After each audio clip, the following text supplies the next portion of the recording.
जहां एक और कोरोना वायरस पूरी दुनिया के 32 से ज्यादा देशों में अपने पैर पसार चुका है, वहीं पूरी दुनिया के शीर्ष नेताओं से लेके शाही परिवार तक हमारी भारतीय संस्कृति को फॉलो कर रहे हैं। वो हैंडशेक की बजाय नमस्ते कर रहे हैं। पूरी दुनिया में भारतीय संस्कृति की तारीफ हो रही है। इसमें अमेरिका के राष्ट्रपति, फ्रांस के राष्ट्रपति, इजराइल के प्रधानमंत्री, जर्मनी की चांसलर से लेके ब्रिटेन का शाही परिवार शामिल है और सबका यही कहना है कि अगर हमें कोरोना वायरस से जंग जीतनी है तो इसमें भारत का नमस्ते एक बहुत बड़ा हथियार साबित हो सकता है। हमें गर्व है अपने भारतीय होने पर और भारतीय संस्कृति पर, तो इसीलिए कोरोना नमस्ते। कोरोना की वजह से यूएस में कैजुअलिटीज बहुत ज्यादा बढ़ गई हैं। शायद इसी वजह से वहां की एक संसद में शांति पाठ करवाया गया और ये शांति पाठ वहां के एक भारतीय पंडित राजगोपाल थूपल ने किया। ये देखिए। ओम असतो मा सद्गमय तमसो मा ज्योतिर्गमय मृत्योर्मा अमृतंगमय ओम शांति शांति शांति। और इसके बाद सभी संसद सदस्यों ने राजा गोपाल थूपल और उनकी पत्नी के लिए तालियां भी बजाई। कितनी गर्व की बात है कि हमारी संस्कृति को पश्चिमी देश अपना रहे हैं, लेकिन दुख की बात यह है कि हम उसे भूलते जा रहे हैं। आप लोगों का क्या कहना है चैट सेक्शन में लिखना मत भूलिएगा। आज जहां एक और हम अपनी हिंदी और संस्कृत जैसी भाषाओं को भूल के अंग्रेजी भाषा की तरफ भाग रहे हैं, वहीं विदेशों में संस्कृत और हिंदी का चलन बढ़ते जा रहा है। नासा का तो यह तक कहना है कि इस पूरी ही धरती पर संस्कृत सबसे स्पष्ट भाषा है।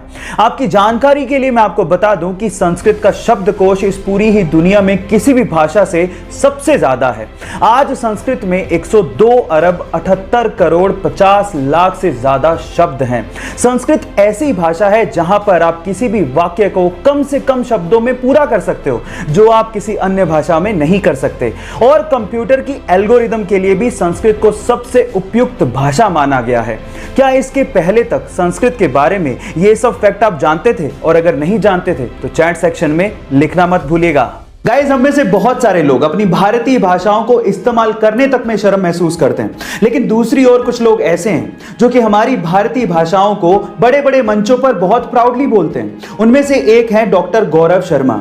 मैं आपकी जानकारी के लिए आपको बता दूं कि अभी रिसेंटली ही न्यूजीलैंड के पार्लियामेंट में डॉक्टर गौरव शर्मा को एमपी चुना गया और जब 25 नवंबर को उन्होंने अपने पद की शपथ ली तो वो उन्होंने संस्कृत भाषा में ली और ऐसा करके वो पूरी दुनिया में चर्चा का विषय बन गए।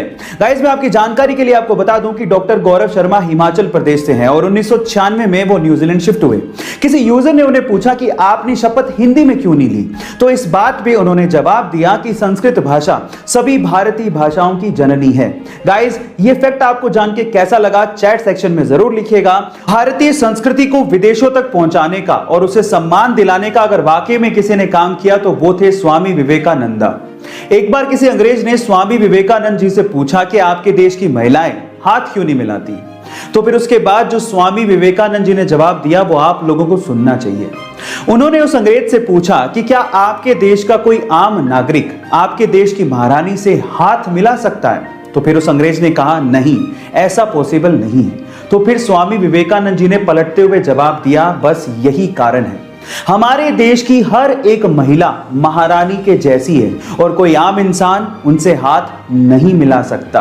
गाइस, आपको ये स्टोरी जान के कैसा लगा चैट सेक्शन में जरूर लिखिएगा और ऐसे अमेजिंग वीडियोस के लिए YouTube पे हमारे चैनल को सब्सक्राइब कर लीजिएगा और अगर आप Instagram पे देख रहे हैं तो मुझे फॉलो करना मत भूलिएगा। मिलते हैं अगली वीडियो में।